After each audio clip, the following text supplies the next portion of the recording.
Hi everybody, and welcome back to Trudge, a journey to being recovered.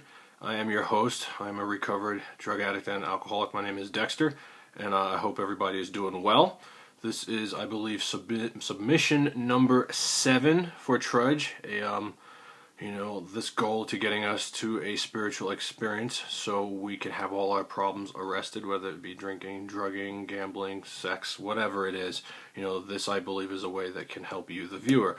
So we went through our headlines and points of interest. We've gone through the preface and forewords 1 through 4 to date. Today we're going to start to get into the book, starting with the chapter entitled The Doctor's Opinion. The doctor that we're talking about is a man by the name of Dr. William D. Silkworth. This guy is regarded as nothing less than a medical saint by the AA community. And this chapter speaks to the disease of alcoholism and all its forms, what it entails. Well, the truth of the matter is not a lot of people really truly understand what alcoholism is.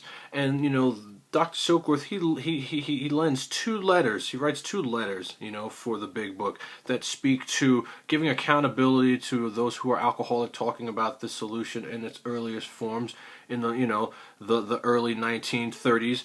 And without him and people like him backing this movement, we would have really only made like the smallest steps, in regards to helping, addicts and alcoholics on a bigger level, on a wider level, on a more global level. So we're going to start on page XXV. And before we get started, of course, we're going to say our third step prayer for those of you who care to join. For those of you who do not know this and have this memorized by now, I strongly suggest, this is something that you learn and get used to saying it and understanding why it is we're using this prayer. I went over that a couple submissions back, and let's take a second and invite God in and get started with the work, shall we?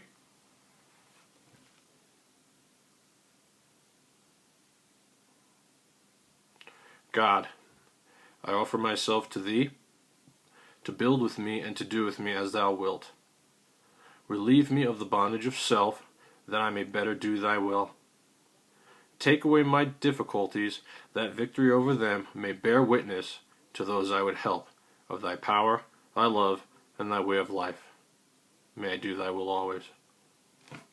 Thank you for those of you who joined me in doing that, and let's get started.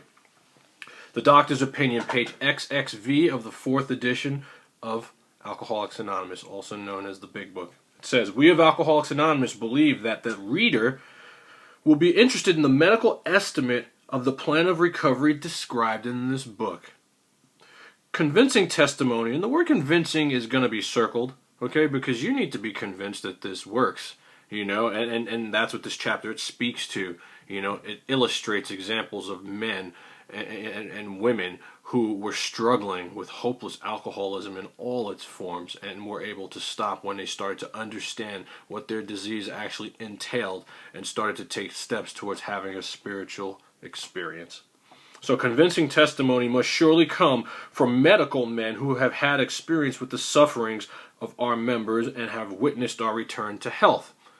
The movie I Am Bill W. speaks to this quite a bit. There are several different scenes in that movie, which I believe I do have somewhere on my page that is, about an hour and a half you can watch, that shows Dr. Silkworth working with, Bill W. And the way he worked with Bill W., he worked with a lot of other alcoholics, but never really had a whole lot of success until he witnessed the spiritual experience happening to the co-founder of this program.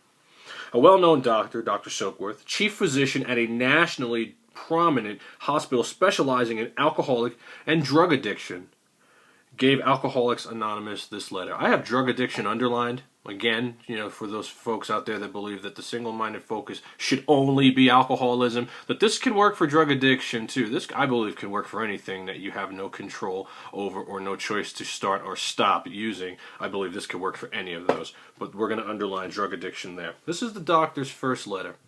"To whom it may concern, I have specialized in the treatment of alcoholism for many years. In late 1934, I attended a patient who, though he had been a competent businessman of good earning capacity, was an alcoholic of a type I had come to regard as hopeless." That man he's talking about is our co-founder, Bill W. Bill W. was absolutely hopeless when he hit his bottom. And Dr. Silkworth had tried many times to help him. Bill W. had tried many other forms of getting help, belladonna treatments, all types of different things, none of which had worked. In the course of his third treatment, he acquired certain ideas concerning a possible means of recovery.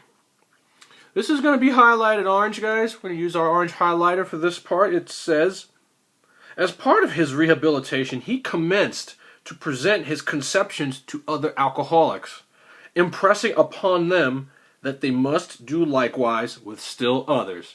So all that's going to be highlighted orange.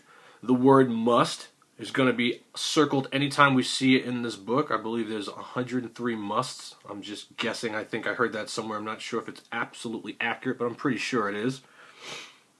So we're going to talk about helping others for a second. This is one of the first parts in the book outside of the points of interest that we went over, where, you know, it really speaks to way back in the day when this thing really got off the ground. What were they doing? They were helping other alcoholics. You know, this isn't a self-help program.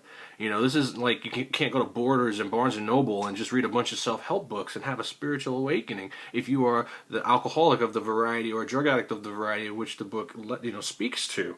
Helping others is of tantamount importance. Ebby Thatcher helped Bill W. Bill W. helped Dr. Bob Smith. The two of them went and found Bill Dotson, helped him, and then the three of them began the movement, which is the program of Alcoholics Anonymous, which entails helping others. I love doing Trudge. I love coming here every week. I have no problem sitting in front of this iPad and viewing this and putting this online because I know it's going to help somebody. This is not about ego. This is not about process group for me or some kind of global therapy that I get to have. I'm doing this because I want to help people. I want to help people in the same capacity that our forefathers did. So it was very important, impressing upon other alcoholics that he shared this with, that the goal is to one day to turn around and help somebody else, you know, who is just as, you know, unfortunate as you are, find their way to you know, the God of their understanding and having that spiritual awakening. This has become the basis of a rapidly growing fellowship of these men and their families. This man and over 100 others appear to have recovered. Again, there's that word recovered. It doesn't say appeared to be recovering. Appeared to have recovered, okay? And again, this might sound like semantics to some people, or, you know, it's just a suffix. I believe and anyone who has recovered at the hands of having a spiritual awakening, you know, we have a responsibility to represent this program the way it was written, you know. So Dr. Silkworth is saying that these men and women, these first 100 people that he has witnessed, you know, that obsession to drink alcohol and use mind and mood altering substances has left them. They appear to have been recovered. And mind you, Dr. Silkworth saw a lot of degradation. He saw the degenerates. He saw the hopeless alcoholics and drug addicts. I mean, the hospital where he worked, I mean, this is where all these people were going. You know, they were being put in straitjackets, chained to beds. I mean, he's seen the front lines. He was witnessed this, so he knows how real this is. To see a man one day not be able to stop drinking and then one day pick up his bed and leave the hospital, never to return again, never to have another drink. It's nothing short of a miracle, and that's what he's speaking to here. I personally know scores of cases who were the type with whom other methods had failed completely. You know, sounds like me. I tried everything. None of that stuff worked. Okay, I tried so many different things. None of it worked. These facts appear to be of extreme medical importance because of the extraordinary possibilities of rapid growth inherent in this group. They may mark a new epoch in the annals of alcoholism. So the word epoch, you know, they're marking a reference point. This is the beginning. This is the birth of the 12 steps in all its forms. Any 12-step program that is out there came from this. This is where it started. These men may well have a remedy for thousands of such situations. I believe they had a remedy for millions of situations. I mean, 75 plus years later, this is still working for people who follow it the way it's written. It worked for me. It's worked for my sponsor. It's worked for my sponsees. It's absolutely fail-safe if you're willing to go to any lengths. This is a very important part. I have stars at the beginning and end of this last sentence. It says, "You may absolutely rely on anything they say about themselves." So there Dr. Silkworth is lending accountability to these drug addicts and alcoholics, mind you. Again, we needed the support of this man and other people like him to back up this movement, to actually, you know, testifying that he's seen at work. You know, if I one day start standing on the side of the road with a cardboard sign saying I have the cure to cancer, people are just going to think I'm nuts. They might honk, they might wave, they might flip me the bird, but no one's going to really believe me, right? But if I have a medical professional backing up what I say, saying, you know, you need to listen to this guy. This guy knows what he's talking about. He's got something here, and it works. I've watched it work. People are going to listen. Why? Because he's a medical doctor. That's what we needed. You know, accountability for alcoholics. No one believed anything we were saying, man. A lot of times they still don't. Why? Because we're alcoholics. Because we're going to go to the depths of hell to support our habit. And that includes lying, cheating, manipulation, whatever it is. So for him to lend accountability to Bill W. and people like him is absolutely mind-blowing. It's huge. It goes to show you that he was convinced of what he saw. You know, he may have been skeptical at first, but when you see it happen enough times to people, and especially people that you know, that you have history with, that you've worked with, there's no denying that there was something there. And so that's the first letter that he wrote. Very truly yours, William D. Silkworth, M.D. Continuing on, everyone, it says, the physician who at our request gave us this letter has been kind enough to enlarge upon his views in another statement which follows. In this statement, he confirms what we who have suffered alcoholic torture must believe. The word must is circled, and it could be addiction torture. It could be gambling torture. Whatever it is, just substitute it in because it's absolutely applicable. And must believe, okay? That the body of the alcoholic is quite as abnormal as his mind. It did not satisfy us to be told that we could not control our drinking just because we were maladjusted to life, that we were in full flight from reality, or were outright mental defectives. These things were true to some extent. In fact, to a considerable extent with some of us. I know that was the case for me. But we are sure, and the word sure is circled. Okay, sure circle. That means we're sure of it. You know, I'm sure every Monday, if I don't tell you people otherwise, that I'm going to have one of these posted within that full day. I'm sure of it. I'm sure my name is Dexter. I'm sure of that. Well, we are sure that our bodies were sickened as well. This is the medical estimate of the doctor's opinion. In our belief, and look, it's just a belief, but, you know, relate it to your life. You know, is this you? Has this been you with your drug addiction, with your alcoholism? Okay, the word belief underlined. Well, again, doesn't say the doctor's fact. It says the doctor's opinion. Any picture of the alcoholic, any picture of the drug addict, which leaves out the physical factor, is incomplete. Okay, so let's expand on this a little bit more, because it's important that you folks out there watching this need to understand exactly what the doctor's opinion entails. The doctor's theory is that we have an allergy. Okay, the word allergy, I hear that in reference to Alcoholics Anonymous, the first thing I think about is the great Dr. Silkworth. Okay, the word allergy is going to be circled. We have an allergy to alcohol. It interests us. As laymen, our opinion as to its soundness may, of course, mean little. But as ex-problem drinkers, as ex-problem drug users, we can say that his explanation, it makes good sense. It makes perfect sense to me. It explains many things for which we cannot otherwise account. Though we work out our solution on the spiritual as well as altruistic plane, and the word altruistic, it means practice of unselfish behavior, that helping others that I just talked about previously a few minutes ago. Altruism, that's the program, the movement that these men took up early on, helping other men find their way to a spiritual experience so they can have their problems removed.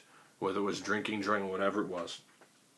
We favor hospitalization for the alcoholic who is very jittery or befogged. You know, the person that is you know, got the clouds going on, you know. That person, you know, today is rehabs and detoxes is what they're speaking of. Back then it was hospitals and sanitariums.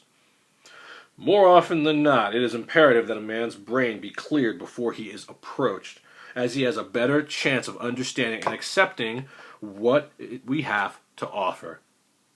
So again, somebody's telling you out there that they want this deal. They want to be shown. They want to be taken through this book. You know, if they're, you know, nearing a wet brain, or if they've, you know, got continual drug use and they're in the clouds, and, you know, we absolutely, the book is telling you that we absolutely recommend, you know, rehab, detox, whatever it is to clear that up.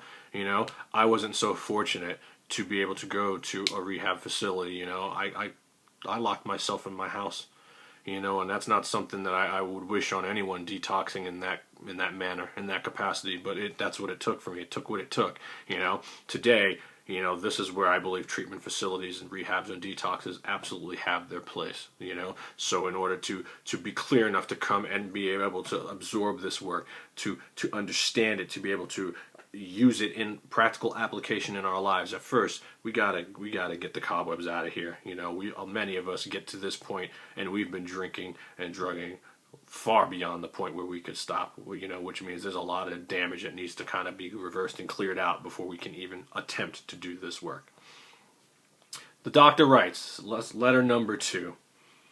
The subject presented in this book seems to me to be of paramount importance to those afflicted with alcoholic addiction. I have the word addiction circled. Alcoholic addiction, drug addiction. We're not going to, split hairs over this deal. Look at the words that have been meticulously used so far that we've gone over. Drug addicts, alcoholics, this can work for you. Absolutely.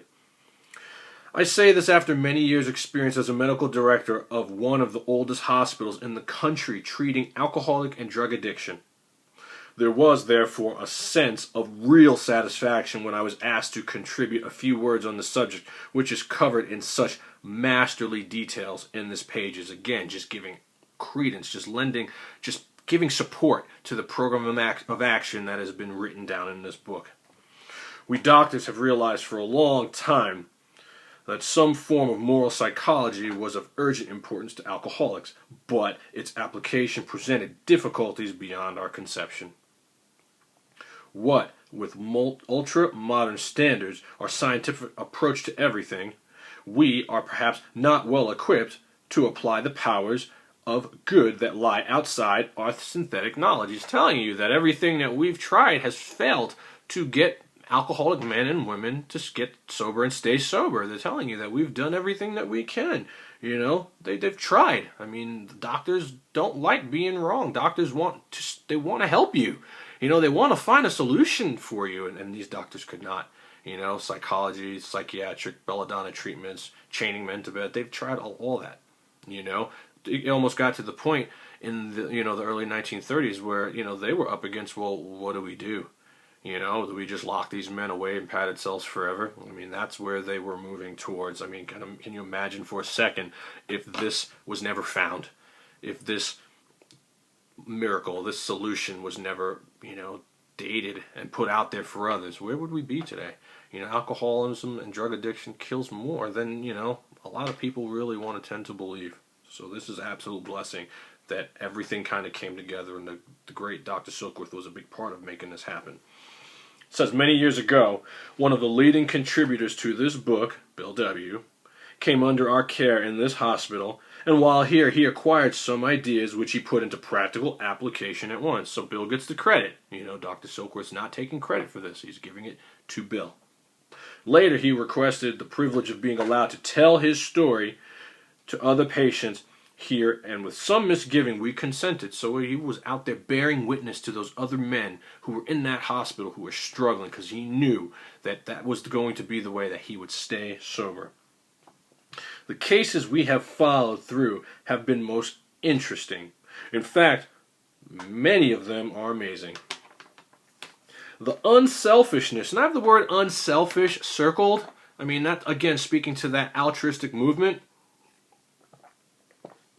The unselfishness of these men, as we have come to know them, the entire absence of profit motive, then their community spirit is indeed inspiring to one who has labored long and wearily in this alcoholic field. So again, he's telling everybody that what he's seen is mind-blowing in comparison to what he's done to try to combat this disease, and he's seeing this thing work. The unselfishness of Bill, the unselfishness of the first 100, doing whatever they can, even though it was an avocation outside of their own jobs, to help other alcoholics as the way and the means to help them find their higher power, the God of their understanding, so they could have that spiritual experience, is absolutely mind-blowing, and not really that seen as much anymore in present day 12-step programs. And so we're going right back to this to really highlight that helping others is a huge, huge deal here, okay? They believe in themselves, and still more in the power, okay? The power, the word power is circled. The power which pulls chronic alcoholics back from the gates of death. What power do you think he's talking about? He's talking about POYVIP right there on page 45. That lack of power, that was our dilemma. He's talking about the power of God. He's talking about the God of your own understanding. He's talking about God. That's it.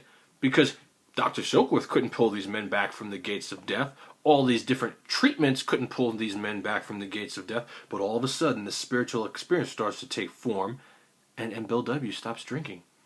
And then he finds Bob, and the same thing happens. And then the two of them find Bill D, and the same thing happens. It was just no denying it after seeing it happen time after time after time again. He knew that there was something to this. Of course, an alcoholic ought to be freed from his physical craving for liquor.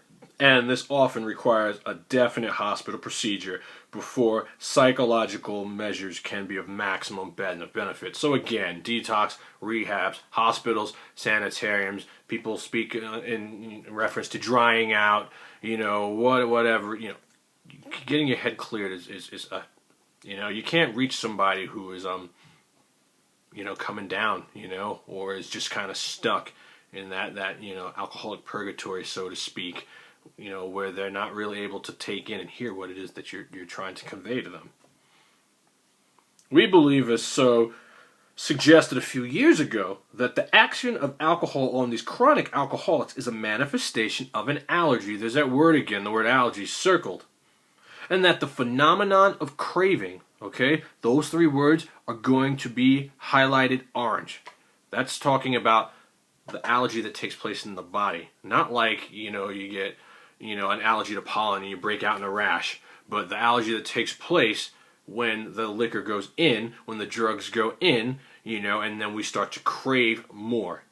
That's the real deal, the real drug addict, the real alcoholic. And then your body craves more, and then obsession of the mind kicks in. And then it's this back and forth thing. It's a two-part disease. The obsession of the mind culminated with the phenomenon of craving. I remember times where I'd be thinking about the next joint and hadn't even finished smoking this one first, or the next cookie, or the next beer, whatever it is. That's the doctor's opinion. It's a two-part disease, okay? So that the phenomenon of craving is limited to this class, and the word never is highlighted orange, it never occurs in the average temperate drinker. So the average temperate drinker who can have one beer and leave, that's not happening to that fella.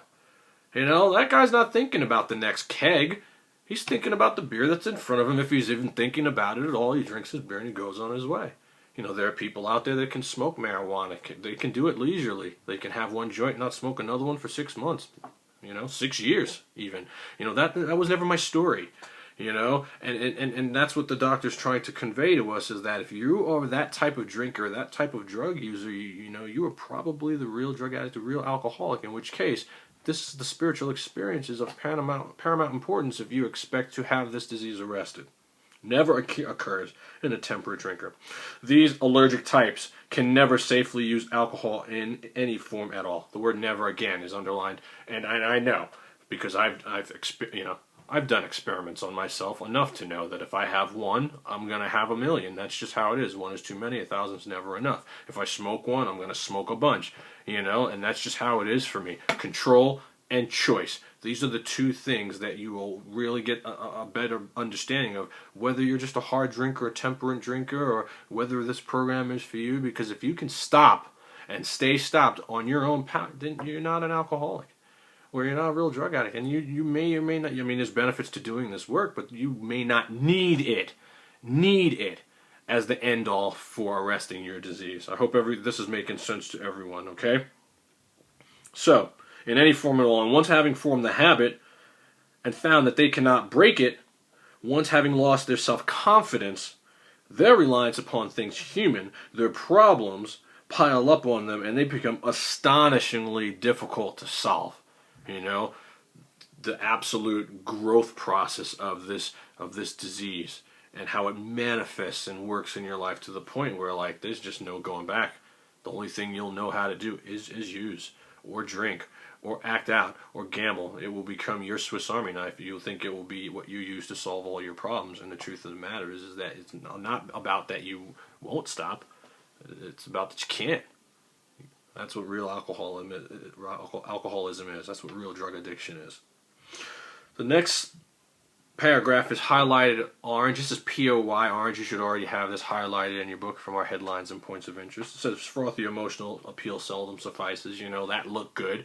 It seldom suffices. That, being able to talk it, knowing it academically, that seldom suffices, okay? The message which can interest and hold these alcoholic people, it must, the word must is circled, it must have depth and weight. Those two words are underlined, and that's just another way of saying experience and solution. I can't help anyone who's watching today if I don't have either of those things. I have to have some kind of solution. What would you be watching for? And I got to have experience that speaks to that. That's where the 12-step story comes in handy. That's why I could tell you what happened to me. Those two things are huge. Got to have them, okay? In nearly all cases, and I have all circled, their ideals must is circled, must be grounded in a power greater than themselves if they are to recreate their lives. Okay? And so, I wanted to stop drinking, and I got that. And I lived with that miserable for almost over a decade. I had glimpses of fun here and there being clean and sober, but my life was the same. I was still stealing, still lying, still cheating, still manipulating. You know what I mean? I didn't recognize that, there's a difference between sobriety and recovery, clean time and recovery. I didn't know anything about being recovered. I didn't know the problem could actually be removed.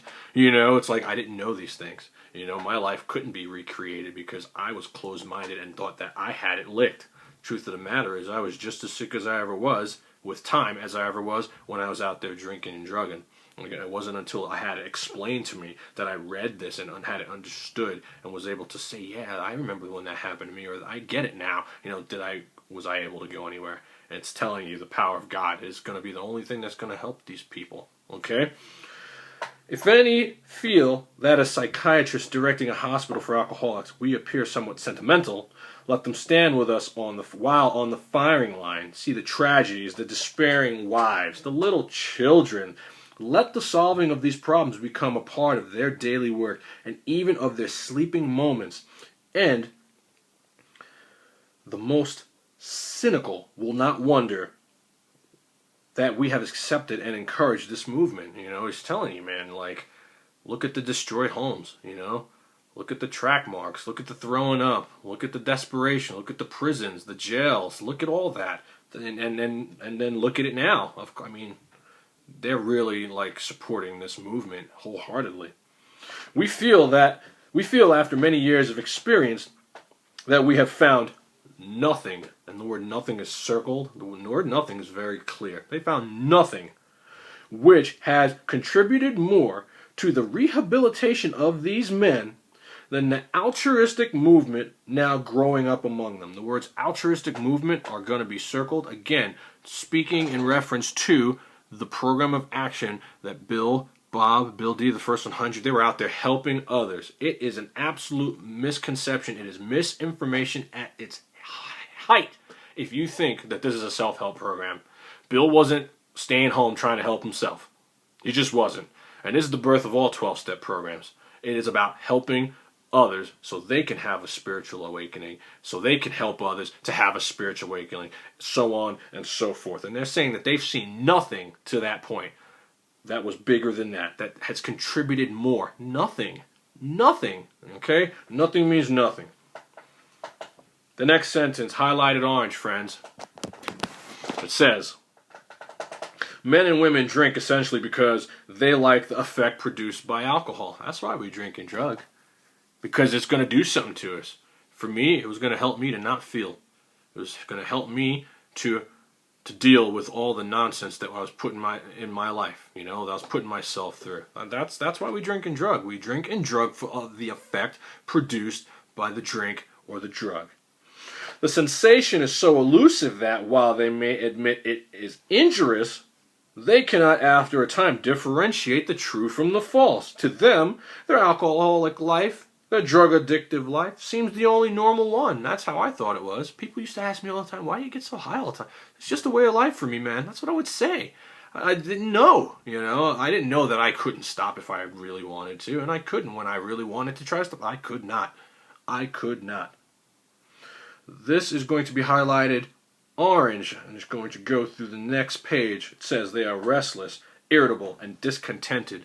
Everyone that's been in AA meetings for any amount of time know those words and can understand that the pain and the suffering that is behind those words, okay? And we're talking about an alcoholic here, a drug addict here. They're restless, irritable, and discontented, unless they again can experience the sense and ease of discomfort which comes at once by taking a few drinks. This is going to be highlighted orange, okay? So, I was at times not able, I wasn't holding, not able to get alcohol, not able to get my drug of choice. And boy, I knew restless, irritable, and discontented like no one ever has at that point. That need that you just having to have the drink, drinks that they're telling us, which they see others taking with impunity. Impunity, others who are taking it without these horrific consequences behind them. Okay? After they have succumbed to the desire again, as so many do, the relapses, the over and over, the insanity of taking another drink, and the phenomenon of craving develops, the jonesing would be a good word in reference to how a lot of people could relate to it today, the jonesing for it, that need for it, right? They pass through the well-known stages of what's called a spree, or, today's terminology, you call it a run, or being out there, a relapse. Emerging remorseful, with a firm resolution not to drink again, with a firm resolution not to drug again. I'll never do it again. We're swearing it off. Yada, yada, yada. We can all relate to this on some level. If not in our own lives, we've seen other people who have done this. We're going to do this last sentence, and we're going to close for today. And we'll pick up with the second half of the doctor's opinion next week. This is going to be highlighted orange. It says, this is repeated over and over. And unless this person can experience an entire psychic change, and I have entire psychic change circled. That's what the base of this program is. The core of this program is not drinking. That's a byproduct of having the spiritual experience, psychic change, spiritual awakening. They all mean the same thing. There is very little hope for his recovery. I wish someone would have told me that. They told me keep coming back, it works, and I was in bad shape, So I've gotten to the point where I understand that keep coming back, it works, only works when you do the work. So that's all for today, my friends. That's a lot of information, and I'm going to try to break these chapters up into bits and pieces so we can make sure that we're getting the most information out of the chapter and not to overload you, My sponsor went through these chapters with me fully, but I like to break them up into pieces as to not overload the person on the other side of the screen who's trying to understand what it is I'm talking about. So the doctor's opinion part 2 will be next week. Next Monday we'll go ahead and do that. Again, I cannot stress enough how important it is to go over this work between submissions of TRUDGE, understanding it, trying to apply it in your life, asking yourself that question, does that relate to me? Or is this what I'm hearing in my meetings? Do I have a sponsor that's talking to me about this? Do I have a sponsor who's had a spiritual awakening that even knows what the doctor's opinion is? You can't have someone transmit something to you that they haven't got. And so this is a good turning point for us right now, for the man or the woman who is unsure if they're an alcoholic or doesn't really understand, what's behind the drink, what's behind the drug. The medical estimate that Dr. Soakworth is providing here is very clear. It's the phenomenon of craving coupled with the obsession of the drink or the drug, obsessing over that consistently until the man or the woman caves and puts it in. So that's all. I hope everybody's doing well. Again, I thank you for allowing me to serve. I really enjoy to doing Trudge and working in this capacity, and hopefully, you know, I'm able to reach other people so they too can find what I have found, what other men and women who have recovered have found, you know, that the program of action that has been meticulously put in this book, when followed, will result in you having a spiritual experience and recreating your life and quote unquote kind of being reborn.